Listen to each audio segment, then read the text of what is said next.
collégiens et lycéens hyper badass, recrutés aux 5 coins de la France, à Amiens, Bordeaux, Marseille, Paris et Poitiers. Leur mission pendant 1 an, au cœur de laboratoires de recherche, découvrir et comprendre les mécanismes des addictions à l'alcool et aux drogues. Bah, la voix off, tu te prends pour un thug là ou quoi? Ouais, bienvenue dans Mad saison 5.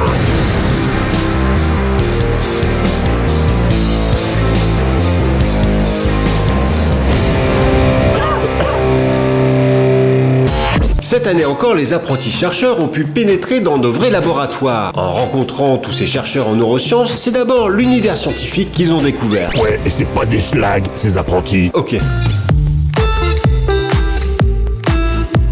Ce qui m'a intéressé, c'est le fait d'être dans un véritable laboratoire. Travailler avec de vrais chercheurs. De connaître toute cette ambiance du travail en laboratoire. Ce qui m'a intéressé dans ce projet, c'est l'approche des neurosciences. Et de découvrir ce qui se passe dans notre cerveau.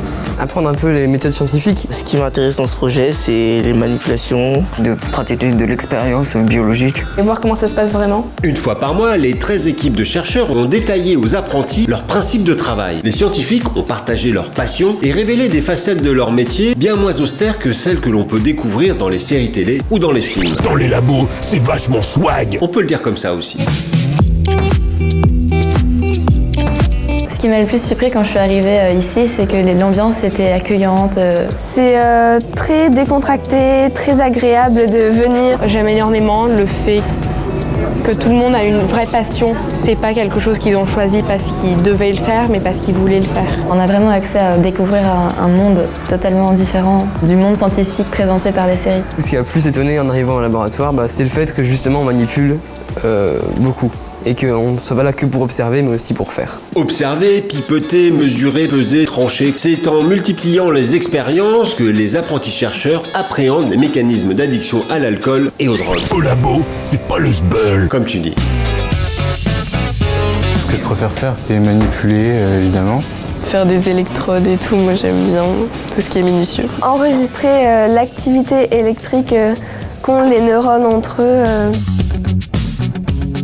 Là, en ce moment même, ce qu'ils sont en train de faire, c'est ils réalisent une plaque de PCR pour voir comment s'exprime une partie du cerveau quand le rat est sous l'emprise de la cocaïne. Aujourd'hui, l'expérience qu'on a menée, c'était d'observer les interactions des souris quand elles se connaissaient et lorsqu'elles ne se connaissaient pas en fonction des substances qu'elles prenaient. Interaction nicotine-alcool sur les neurones, évaluation de la sensibilité à l'addiction liée à un gène chez une souris, impact du binge drinking chez les rats adolescents. Au final, qu'est-ce qui reste? Ouais, c'est fini. Bah, c'est passé crème cette histoire. Bon allez, on enchaîne.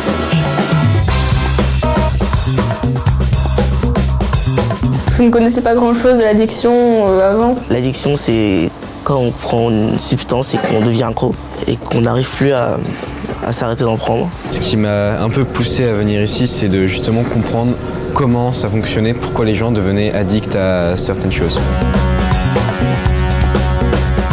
Avec ces expériences, j'ai appris qu'une addiction, ça se soignait pas juste en claquant des doigts ou juste en le voulant énormément.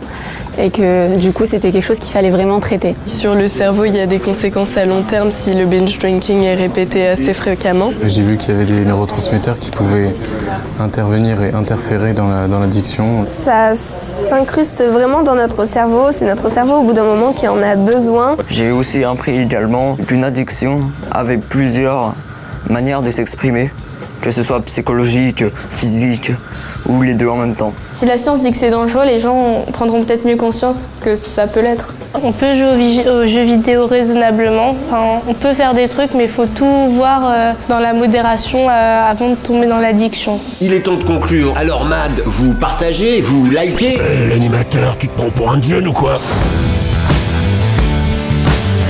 Je conseille vraiment à mes amis de faire ce projet parce qu'il est très enrichissant, on apprend plein de choses tout le temps. Même les choses qu'on pense savoir, ici on les clarifie, on en donne une vraie définition. Ça nous sort du monde scolaire. Et ça nous permet de découvrir ce qui se passe vraiment dans un laboratoire.